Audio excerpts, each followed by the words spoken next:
আল্লাহ তাআলা আমার মজলুম ফিলিস্তিনি ভাই বোনদেরকে হেফাজত করুন। আমাদের সেই প্রাচীন কিবলা মসজিদুল আকসাকে আল্লাহ তাআলা হেফাজত করুন।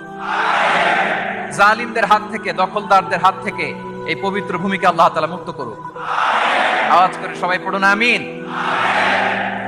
সুবহানাল্লাহ। আপনাদের সাউথ আফ্রিকা দেখে তো আমি অবাক।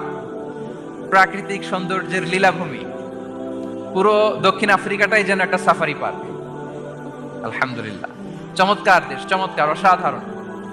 এই 3-4 দিনের অভিজ্ঞতা আমি যেটা দেখলাম, একটা চমৎকার ভূখণ্ডে আল্লাহ তাআলা আপনাদেরকে কবুল করেছেন। আমি জানতে পেরেছি যে এখানকার অধিকাংশ ভাইয়েরা ব্যবসায়ী। আলহামদুলিল্লাহ। ওয়া হাল্লাল্লাহুল বাইআ ওয়া হাররামার রিবা।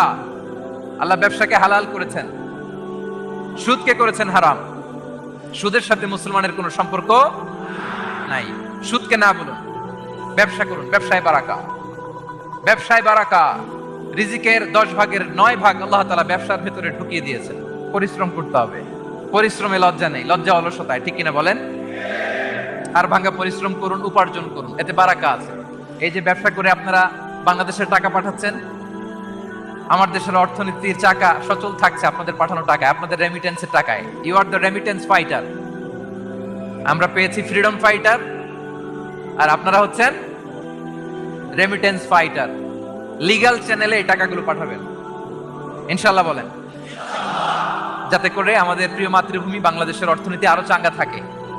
এত ঝড় ঝাপটার পরেও আমাদের বাংলাদেশের অর্থনীতি কিন্তু নিচে নামে নাই। এর কারণ আপনারা ভালো থাকলে ভালো থাকবে বাংলাদেশ। আলহামদুলিল্লাহ পড়েন। আর হালাল মেনটেন করতে হবে ব্যবসায়।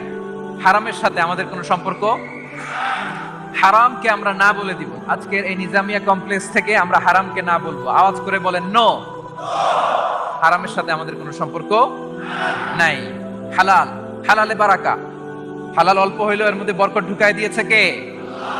বিষ্ণু ইসা ইসলাম বলেন, যেই দেহ হারাম খেয়ে বড় হয় ওই দেহ আল্লাহর জান্নাতে যাবে না। লা ইয়াদখুলুল জান্নাতা জাসাদুন গুযিয়া বিল হারাম।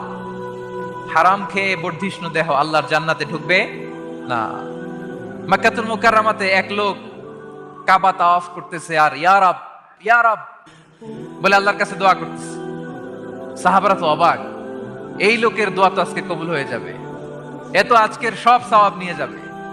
বিষ্ণু ইসা ইসলাম বললেন, ওয়া মাতআমুহু হারাম। তার ইয়া রাব, ইয়া রাব আর চোখের পানি দেখে তোমরা অবাক হয়েছো, কিন্তু ও যা খায় এটা হারাম খায়। ওয়া মাশরাবুহু হারাম, যা পান করে হারাম। মালবাসুহু হারাম,